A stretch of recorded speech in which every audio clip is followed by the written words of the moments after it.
வந்து மாற்றிக்கணும். வாழ்க்கையிலே பாசத்தால் பின்னப்பட்டுள்ளது. பணம் சம்பாதிப்பது குண்டூசியால் பள்ளம் தோண்டுவதை போல, ஆனால் அதை செலவு செய்வது அதே குண்டூசியால் பலம் உடைப்பது போல. ரொம்ப கஷ்டம் சம்பாதிக்கிறது. சும்மாவா?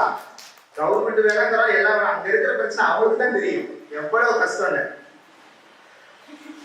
அப்புறம் வந்து பாசம் வந்து மனுஷனுக்கு மட்டும் நம்ம இது பண்ணிக்கிறது இல்லைங்க. விலங்குகள் நம்ம வீட்டுல வளர்க்குற செல்ல பிராணிகளுக்கு கூட நம்ம பாசத்தை காட்டி வளர்ந்துட்டு இருக்கோம். நாய், பூனை இதெல்லாம் நம்ம வீட்டுல வளர்க்கிறோம். அந்த நம்மளோட மனசு எவ்வளவு கஷ்டப்படுது தெரியுங்களா?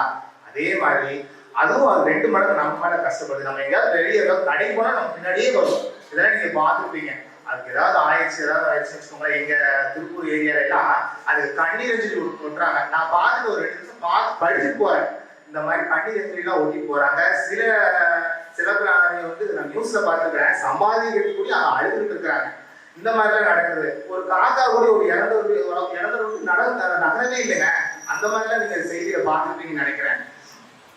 பணத்தை கொடுத்துப்பார், உறவுகள் உன்னை போற்றும். கொடுத்த பணத்தை திரும்ப கேட்டுப்பார், மண்ணை வாரி தூக்கும். இதாங்க பணத்தோட நிலைமை.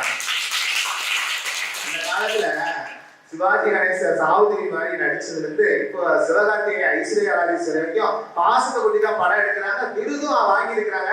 நம்ம அரசாங்கம் அதை அங்கீகரிக்குது. நடுவர்களே, படம் எடுக்கணும்னா பணம் வேணும்ல. அது அடிப்படையே பாசம் தான் நடுவர்களே.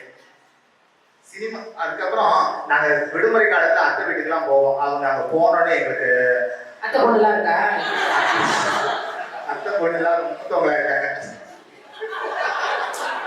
அது வாய்ப்பு இல்லைங்க